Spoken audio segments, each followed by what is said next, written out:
Thank you for tuning into the Model Connection podcast. I am your host, Eric Harrell. Please like, follow, and subscribe on social media and everywhere you get your podcast. Links are in the description. With us today is a very special guest. I always look forward to having models on a podcast. I mean, who wouldn't? But I have to tell you, when I have got an opportunity to sit down across the table here from a very fine, established, published photographer such as Mr. Brody Hall, I want to take advantage of it. Thank you so very much for being on this podcast. Thank you so much. So now, tell me, you started your photography in what year? 1980? No, I think it was like, maybe it was. When did I start? Like 90 or 89? 89? Okay, yeah. now. And you begun doing what? So I started with Santa photos in the malls. Santa photos in the malls. It was awesome. It was amazing. It was a great experience. I learned so much moving them through, getting, and we didn't just like put them up there, and snap a picture. We actually, interacted with the kid. The biggest thing was just not getting trapped behind your camera. It was like, okay, let's get him up there. Santa talk to him. Then I go up and talk to him, get him to smile, back up, snap. So, Wow. Okay, so that was no assembly line photographs. You took your time to actually be with each client. Try to actually get that smile. So the ones that weren't screaming. So, Okay, now so you begun this where at? In California or where at? so you have to actually- live all across the country now. Actually, my first mall was Cool Springs. Cool Springs. Yes. First mall, I was working with the NOR program, I think, and we were at Cool Springs, and Reba McEntire and her son came Right. and saw Santa, and we had a blast. And then after that, we worked up in Northern California for several years, and then after that, Colorado, and then out to DC. I know, in reading your profile on social media, you've been all across the country, coast to coast. What has made you plant roots in Murfreesboro, Tennessee after all this travel? I was in Colorado for 30 years on and off. Okay, Loved it. okay. It's beautiful. But unfortunately, it was actually my mom got sick, and we needed more oxygen. So we literally had to. She didn't want to be on an oxygen machine, so we had to go to a lower level. And I could live anywhere. Didn't matter because I work everywhere. So we checked out everything. I checked out Kansas City, Oklahoma City, Phoenix, all over, and Nashville was amazingly comparable to Denver. So as far as size and everything, and so that's looked around and just found a house to rent in Murfreesboro. Came out, and I'm there while I'm kind of searching the area. How did you pick up a camera and decide this is what you want to do? So doing the Christmas photos, you only work 5 weeks out of the year. So your gear's sitting in storage the rest of the time. You do 2 weeks at Easter, and that was it. And I was like, okay, I've got to do something else. I'm sitting around being bored now. So in college, I actually worked with a few girls there, a few guys doing some modeling stuff, and then I started doing some events. Started Okay. doing, and I started shooting weddings. And, Okay. Oh, you it are was a brave incredible. man doing weddings. I love weddings. I do. I know. That terrifies me, okay? I know a lot of great photographers. Won't touch them. Yeah. But I have a blast at them, so I'm good. So, Okay. Power to you, my friend. I have backup gear for everything. So Oh, it's you've like, got to have a backup everything. for your backups, for your backup. Absolutely. So, I know as I did, I had a mentor whenever I was trying to learn this. Who was your influencer? Who was your mentor when you were learning? Or did you have one? Or you self-taught? Pretty much self-taught. I really didn't have Show off. anybody. I really didn't. Now, after I got into it, There were definitely some amazing photographers that I met. I'm like, okay, I just want to kick you because you're that good. Okay. And David Begstead, holy cow, David Begstead, amazing wedding photographer, out in Washington, I think, pretty sure. Okay. He used to be a firefighter, a wildfire firefighter, Yeah. and became this incredible photographer. I mean, he's traveled all over giving.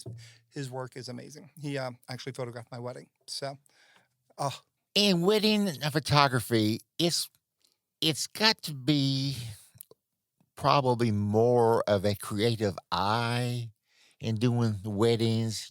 You want to catch angles, you want to catch something that probably has not been shot before. I try to treat I try to treat my brides like I treat models. Okay. I really do. So I will totally pose up a bride. I look for angles on buildings or inside rooms. I look for reflections. Um, excuse me. Reflect polished concrete on the floor. I'll look for mirrors on the walls. I look for grand pianos that reflect, countertops that reflect. So anything that reflects, excuse me, and uh, and then I look at the bride. I see the kind of dress she's wearing, what kind of poses I could put her into. I look at furniture that's around me wherever we're shooting.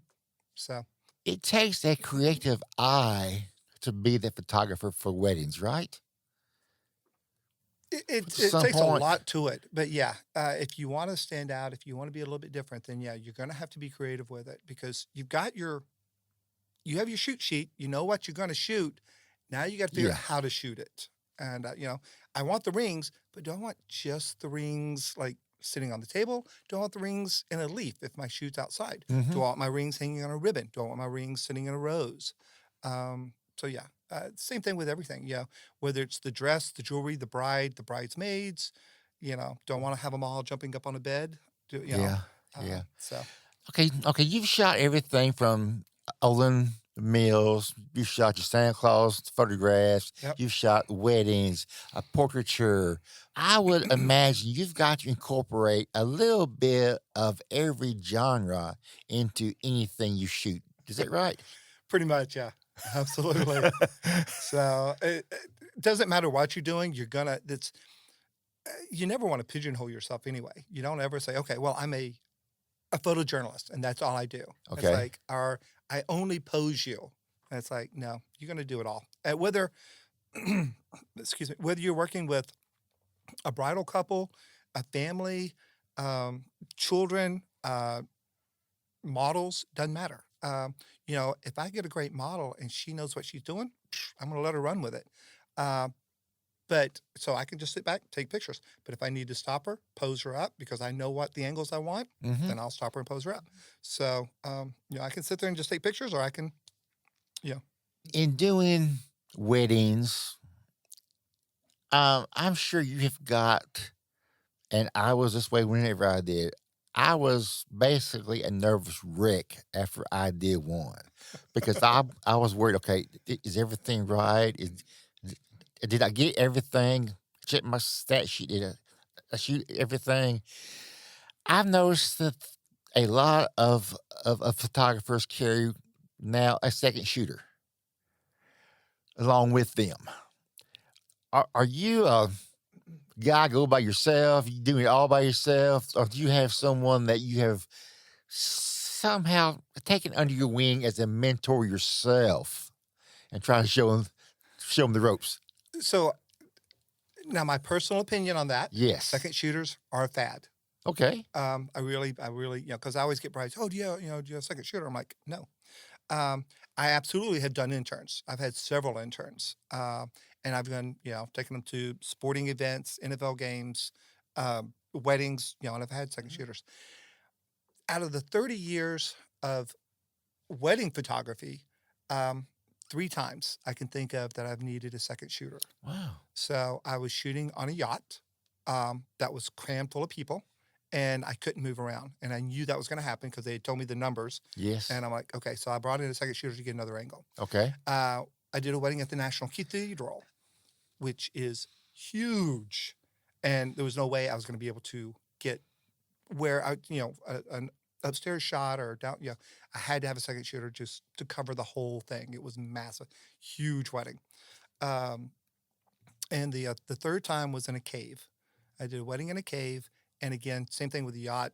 I couldn't move around. I knew that I had my couple. I was going to be one spot. Cave was going to be full of people, so I had another photographer shooting at another angle.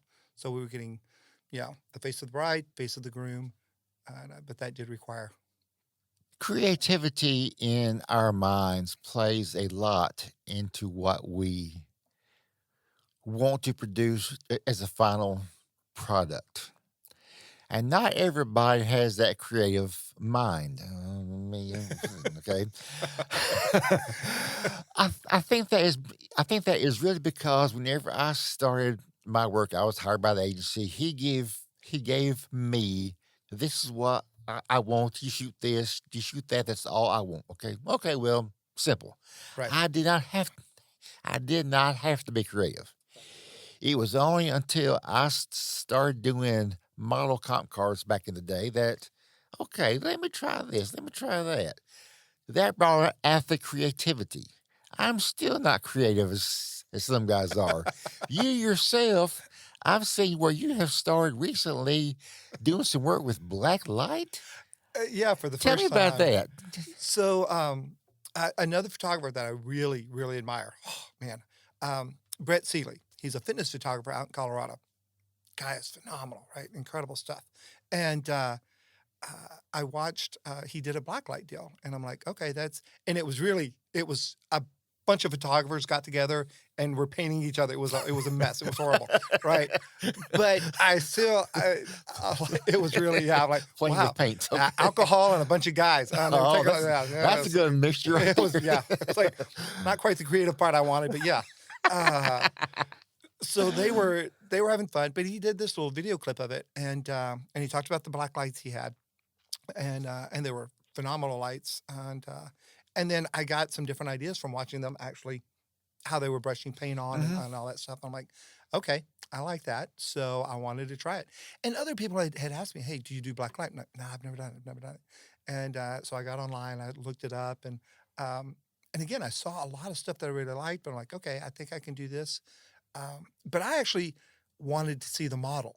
There's a lot of, okay, you turn off all the lights and you just have the black light reflective paint, Mhm. reactive paint, and then that's it. You don't see the model at all. Right. So I actually used um, a hot light, just a regular fluorescent LED, not fluorescent, an LED light uh, that was adjustable, so I could bring it down Mhm. because you have to have all your camera settings set way low Mhm. for the black light, and it turned out great. It was so awesome. I'm like, okay, well now I did a little test run, so now I really want to play with this. So I went and bought some blacklight yarn. Who knew there was neon yarn? I didn't know. So I bought a little blacklight flashlight. I bought a little blacklight flashlight and walked through Hobby Lobby with my little flashlight to see what See was what would work. reactive. See what would work. To see what was reactive. And I'm like, okay, that yarn and this string and that ribbon. And yeah, that way, that was how I found out what was reactive. And okay, so I bought that and that and that and that. And yep. Okay, and that totally leads to my next question. So where do you get your ideas from? Just other people, or You know, Pinterest, whatever. everywhere. Everywhere.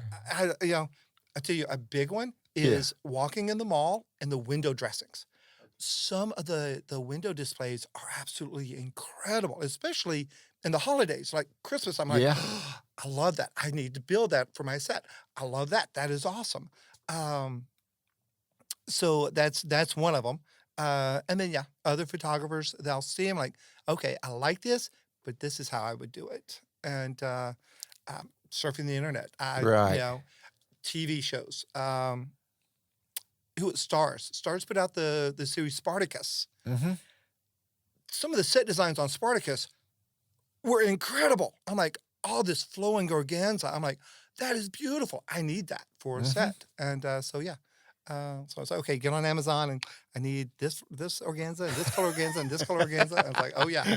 So and I'm like you. I would see an image anywhere, and I'm like, okay, how would that image be if I did it this way instead of this way here? How would it look? Let me put my little tweak on it.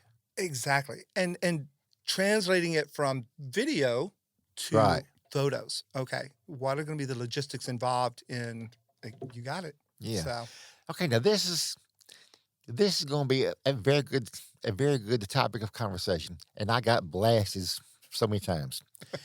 Brody Hall is working on a project for Brody Hall. In your mind, you visualize how you want the final product to be. right. Background, the setting, outfit, everything, whole 9 yards. When it comes to choosing a model, is it any model, or do you have in your mind, I need my model to be this, to be that. I need a specific kind of model. How do you go about choosing the model subject? So when I have a concept, right, I have Yes. different levels. I have fun concepts. I'll shoot with anybody. I don't Yeah. care. Guy, girl, I don't care. I wanted to try out this concept, see how it works. Right. All right. And then I have, and those are mostly TFPs. Those are mostly fun. Um, and then I'll have something that I'm doing for a publication, something a little bit higher priority. Then it's like, okay, well, I need, this color hair, this length of hair, this body type, this bone structure for this shoot, and then I'll try to get that. And again, I may do a couple of test runs on a concept, whether it's blacklight or waterfall Hmm. or whatever. Um, and then now, if it's something for me for like a gallery project that Hmm. I'm working, absolutely the priority is. I mean, I've already know what my lighting is gonna be. Right. I already know what my set's gonna be. Hmm. I know what my camera's gonna be. I know exactly what model I'm gonna use. I know exactly, everything about that model that I need to know. It's gonna be, yeah. If it's gonna be a gallery project for me or yeah. Okay, So, great, great. Because I I have been blasted. I don't know how many times because I post. I need a specific model, and somebody will inevitably. Well, why don't you broaden your horizons a little bit and accept this? I'm like, in my head, my finished product does not look like this. Okay, I want right, my finished product because this is my vision.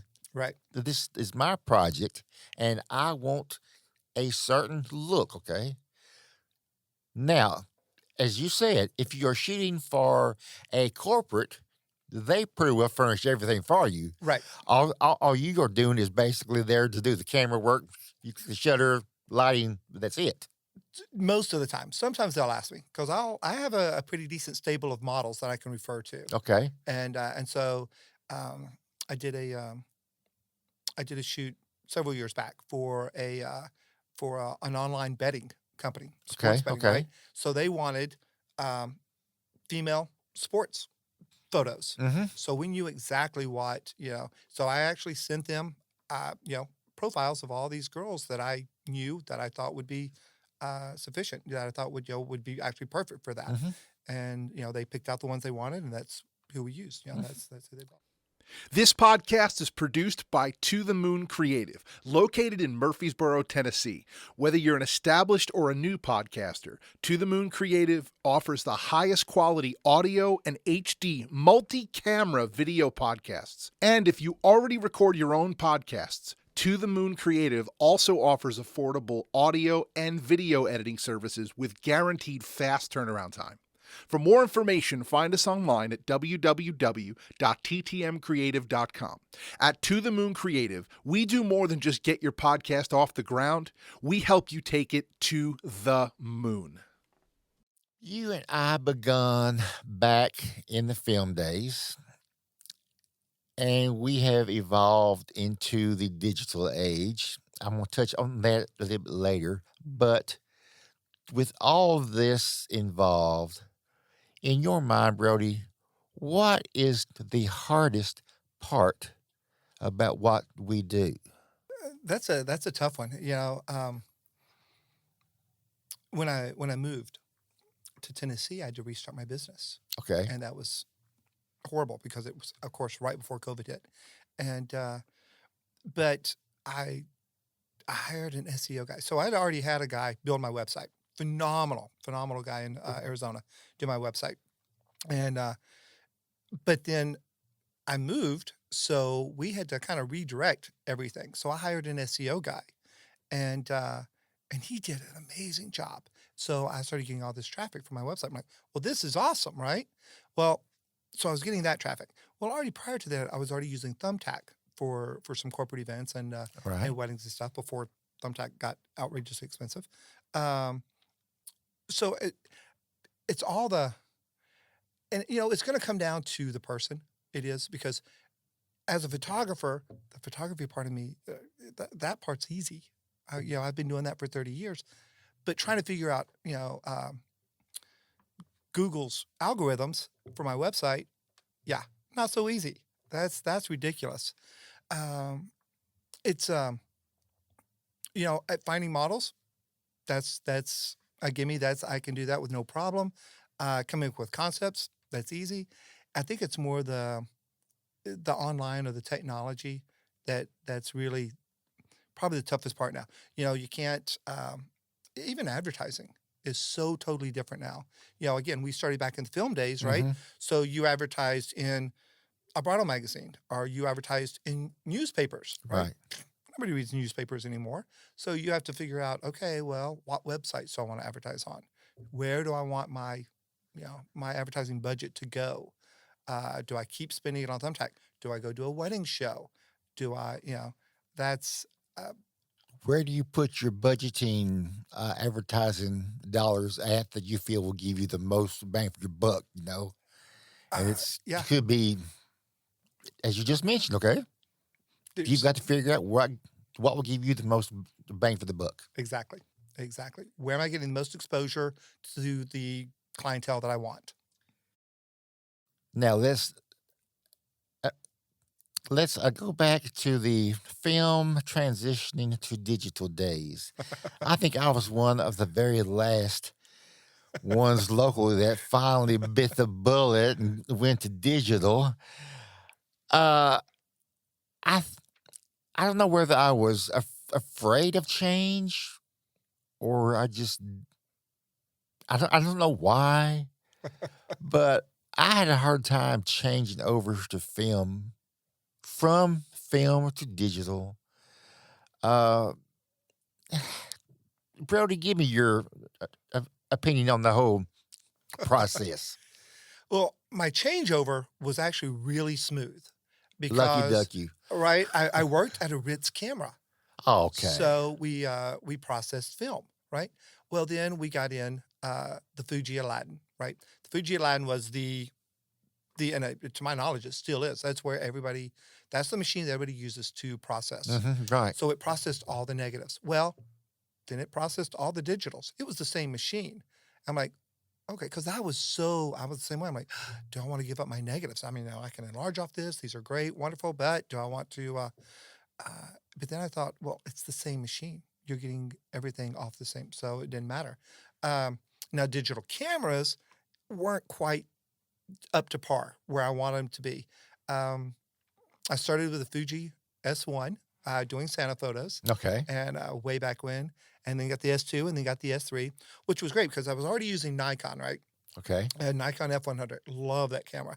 Well, the Fujis were basically Fuji innards, great color, amazing processing, but they were Nikon-based bodies, so it took my Nikon lenses. And then finally, I got my D3 and just have that thing's just a workhorse. I love that camera. So switching over to digital was just kind of streamlined along with doing the whole Santa photo thing, and so it just worked out so much better doing Santa on digital. I know learning eventually digital has made our job easier, and in a sense, it's made it more complicated. Brody, in your opinion, talk to me, my friend. Give me your opinion of the digital age that we are now living in. Is it? You know, somebody posted yesterday that that the digital age of photography has made it more democratic. And I'm like, isn't that a shame? I'm like, I don't want photography to be democratic. I don't want you to go pick up a cell phone and say you're a photographer, because you're not. You're a person with a camera. There's a big difference. Um, and I, again, I was having somebody had asked somebody about selling raws, and everybody's like, "Oh, you can't sell your raws. You can't sell your raws. You're giving away your copyright." I'm like, "No, you're not. You're not giving away copyrights by selling your raw images." And they're like, "Oh, I wouldn't want my raw images out there because you don't want." I'm like, "Well, if your images coming out of the camera can't stand on their own, then you're not a photographer. It's that simple. You might be a great Photoshop artist, and nothing. I love Photoshop. I've been using it since '94, before it had numbers. Okay. And Photoshop is but I don't depend on it. I use it to enhance my images if they need it, and most of the stuff I can actually do on my camera. So like if I wanted to vignette, I could put a vignette filter on my camera, or I can just do it on Photoshop. So, um, but it's, I use Photoshop so tiny compared to what some of these people are taking 4 to 6 weeks to get their images back to their clients. And I'm like, what are you doing? 4 to 6 weeks? That just blows my mind. I shoot a wedding. My brides generally have their photos the next day. Wow. I batch them through Bridge. Okay. And again, if it needs to be cropped, I'll crop it. I throw on a vignette on everything, and I'm done because my images coming out of my camera are ready to go. Right. Yes. Yeah, that's and I have to ask these people. You say you're a photographer. What if you were shooting film? Yeah, why? Yeah, we didn't have a lot of touch up. I mean, I remember actually taking colored pencils and touching up negatives. I used to do that on medium format film. Much bigger. Yes.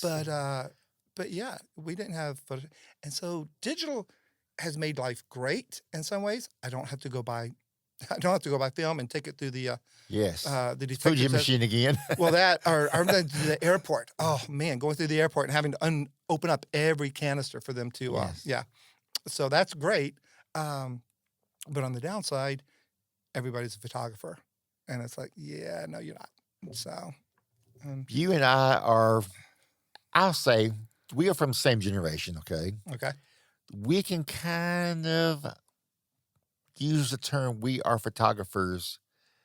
The younger generations, are they more editors than photographers? Like you just mentioned, they rely sadly, on yeah, they rely on Photoshop a lot more than they probably should. and I think so. I Okay. really do. In my experience, at least. Now, when I've had an intern, I literally, have them put the camera on manual, and we go through the settings. I don't shoot anything in program mode. It's all manual. Just because I've been doing it for years, I can walk in and tell you, okay, this is what our settings need to be on the camera for this lighting. So that really, that's a big one. And, if you don't know the settings on your camera, I'm not going to say you're not a photographer, because a lot of photographers use program mode. Yes. Professional. Yes. They use the P for professional. Yes. And I've done that like in a where I know my lighting is going to change really quick. If I'm shooting like AMA races, or Yes. if I'm shooting. Sometimes if I'm shooting like inside, if I'm shooting like an NBA game or an NHL game, NHL is great because you've got the lights and then you have the ice with the white ice, and Yes. so that's perfect. NBA games a little bit, that's a whole different ballgame because some stadiums just their lighting sucks. It's like, okay, you were horrible, and some stadiums their arenas are great. So I'll use professional. I'll use the program mode if I need to. But yeah, digital has made it, and these cameras are incredible. I mean, Yes. I've seen cell phone images that are just amazing, and it's Yes. like, wow. And then they'll put them on Photoshop, and you're like, holy cow, that looks so great. But it doesn't look real. It's way too over perfect. You Photoshopped the heck out of it, and and I see that a lot with models, which is not that the models have done it, but like photographers have just smoothed them down to looking like a doll, and that's sad. Tell you what, Playboy had it down. Playboy had the best editors because they would Photoshop all their models, but they still made them look real. Now, there are, as you said, and I totally agree with you, some people will go overboard in Photoshopping a model so that, yes, you see John Doe post an image of Amy Doe on this website. Okay, well, you decide to work with her. Okay, you contact her, arrange everything. Girl drives up. That's not the same girl in the photograph. What's going on here, huh? What happened?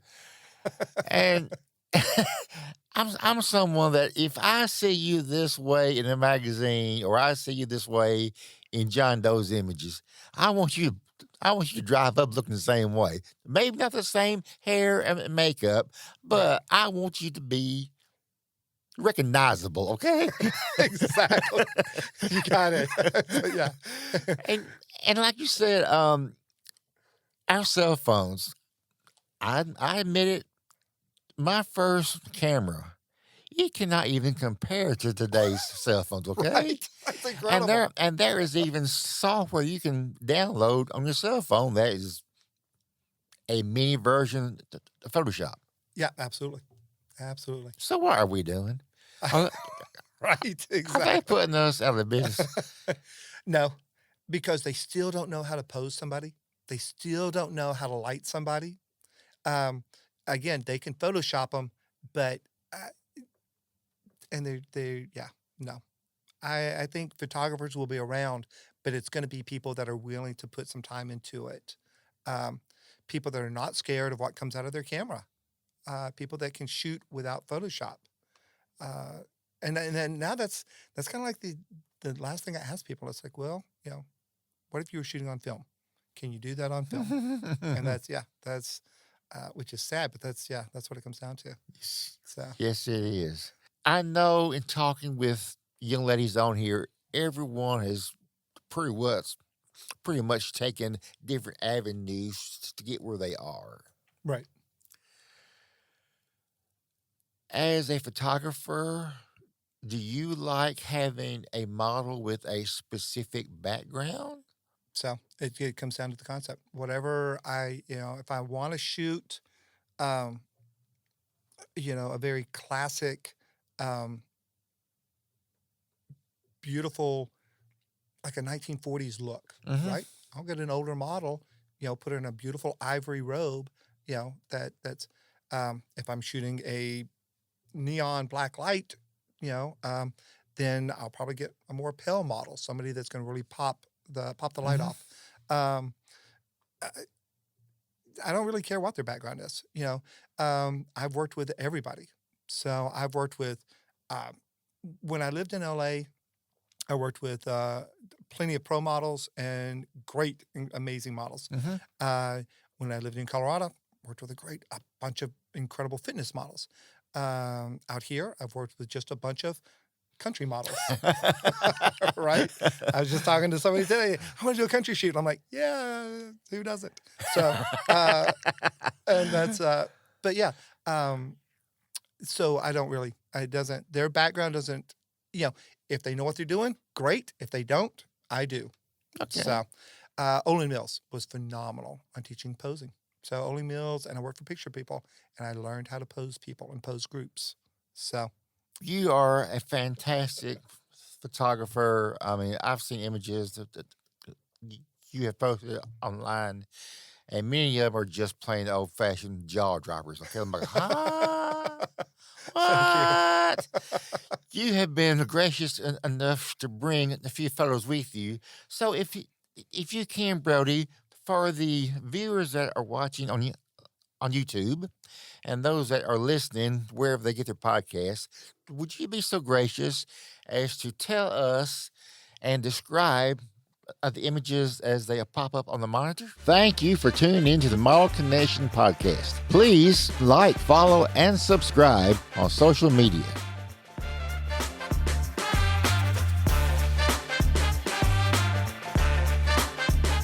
So this is Amber. We we actually went out to the ice castles in Dillon, Colorado. Um, she had gotten married in the tropics, right? So we wanted to do something really cool for her bridal shoot after her wedding. Okay. And all the little kids that were running around thought she was Elsa from Frozen. So it was Elsa. awesome. But yeah, she did fantastic. The ice castles, they were great with us. We actually shot there during the day and then waited for the evening to roll around and then went back and shot where they've got everything lit up. It was incredible. So, Creativity. Wow. That's Lexi. Oh, she is so awesome. So Lexi is a fitness model and I don't know, she may be a pro model now, out in Colorado. Again, we were actually shooting in a friend's condo, okay. downtown Denver, and we were just trying to. This was actually a test run. This was a first shoot with her, so we did some stuff outside, we did some stuff inside, and I carry, so she used my gun. Okay. Now, Brody, correct me if I'm wrong. In my eyes, this has got a Playboy-ish look to it. Right. Is that what you're aiming for? Pretty much. So when Playboy does a shoot, right? Yes. They're using like 10 lights, and they'll Yes. use a combination of hot lights and strobes, Okay. right? So they'll rim, they rim light, which is huge. Edge lighting is one of Playboy's trademarks. Yes. And so, yeah, that's what we did. We did, I have one amber strobe on the right, one on the left. And then I used a huge 7-foot octagon softbox with a 600 watt Ellen chrome. Oh, sorry, I just unplugged myself. So I used a 600 watt Ellen chrome with a softbox to make it work. And she was so good. Wow, she was fantastic. That is a beautiful image. Beautiful image. So Party City. if you live in LA and you are a photographer, you are practically required to work for a charity, right? You have to. And that's the way you really get connected. And so I've worked with Cheryl Teagues at a charity event. I've worked with, which you'll remember Cheryl Teagues. Maybe Oh. you won't, but yeah. Oh, yes. Yeah. Oh, yes. So yes. I've worked with several celebrities out in LA and out in Vegas as well. So this was, though, actually in maybe Colorado. This is the Miracle Party. This is the charity that I worked for 10 or 11 years. So it's a party they throw every year for children with cancer. Mhm. They literally, they don't raise money for research. They don't raise money for cures. They raise money to throw a big party. We would go to the event center on Friday night, Mhm. set it all up. We'd hang trusses. We'd use half-ton motors, bring everything up, set up staging. We'd bring in a band from Vegas, a local band, and this is actually the woman in the center is Stacy, and it was her daughter that had cancer probably 10 years prior to this image, and they were the first ones to set up the Miracle Party. Her daughter got out of the hospital, and they were like, "Okay, do you want to have a party with all your classmates?" And she goes, "No, I want to have a party with all my friends from the hospital." Mm-hmm. And that started the Miracle Party. So, Wow. and yeah, so I shot for that. Oh, right. So family photos. Love Yes. kids. Kids are awesome. Family photos are always great. Trying to come up with something a little different. Yes. And so Dustin is actually a professional soccer player in somewhere, not in this country. I don't know where. I think maybe England. I'm not sure. Okay. And then I knew his mom, Christina, and then Nikolai is the little one. Okay. And so we had to come up with something fun. So we decided we'd do a safari theme, and so for the pictures, and he was awesome.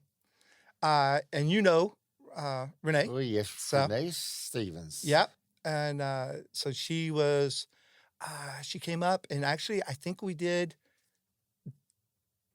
Did we do this shoot? I think we did this shoot the day you interviewed her. Could have. It's Because possible. I remember that she was doing a shoot that day. And I think I remember she told me it was with you. So, yes. So yes. yeah. And now this one I did Photoshop. So on this one, I totally pushed over because I wanted more of a uh, what's the word? Just more of a ethereal look or fantasy look. I didn't Yeah. want it to look, real. So I pushed up the contrast on it. I pushed up the clarity on it. Probably lowered the saturation on it. And she was just a phenomenal model. Oh, she did great. The wardrobe, the makeup, everything. So she was awesome. Brody, you are just an awesome photographer. I mean, I cannot actually sing your praises enough. I actually envy you, my friend. Okay, Oh, thank you. you are great. You are great. Appreciate it. Without even if you do, that's okay. Giving away trade secrets, but for the young guys and gals getting started in our industry, our craft, if you could pull them to the side and say, let me give you this bit of advice, what would it be? The number one rule to photography: there's no good or bad image. That simple. Photography is art. Art is subjective. What you like, I might not like, and what I love, you may hate. So you can never judge a photo. Now, you can personally think about it and say, hey, this is what I would do differently. This is how I would light it differently. But that doesn't mean that image is good or bad. There's no such thing. So that would be my number one. My number two would be the more you shoot, the better you get. Okay, now in talking to you before the show, you said you had an experience doing a portraiture. That is a very heartfelt moment. Oh, wow. Yeah. If you can, would you mind sharing that with us? Okay. It just takes a deep sigh. Yeah, it was good. I've had my worst shoot I can remember. I don't remember the best shoot, but this was without a doubt the most moving shoot. Um, I had somebody contact me, right, and from a hospital, and it was a friend of a friend of a friend. I don't know how they even got my number or whatever. But says, hey, we have somebody that would like to do a photo shoot. Could you make that happen? And I'm like, yeah, that's what I do. So, but then they explained to me what had happened. So I had this lady in her mid 30s, right? When she was 13, she'd been in a car accident and a piece of the windshield went into her brain and it froze her at 13.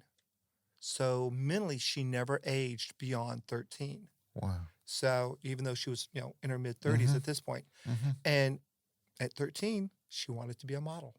So, and so we literally, when she told me all that, I'm like, okay, then we totally got to do this right. So we set up the studio. I brought in a phenomenal makeup artist.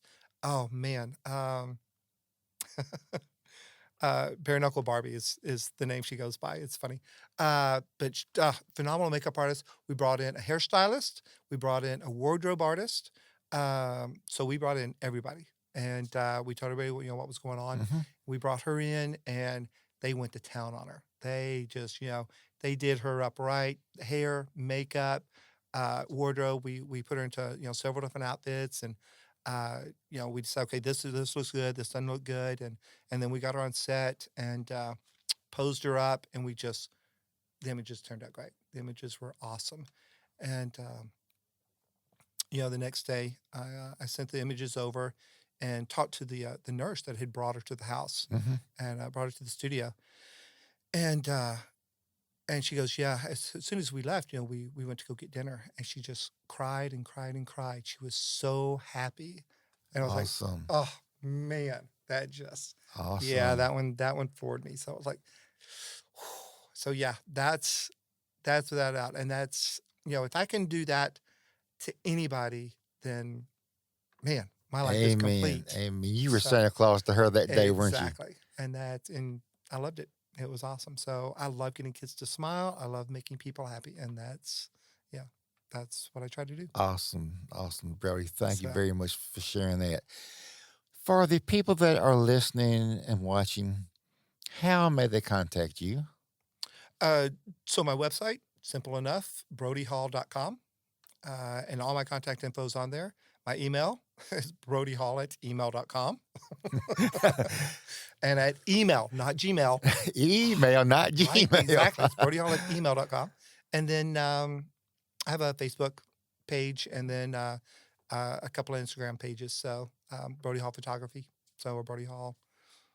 Brody Hall, thank you so very, very much. I mean, I look so forward to just sitting down with a fellow photographer and talking shop. I mean, this is kind of like a Christmas for me too, okay? Exactly. Yeah. Brody, I get it.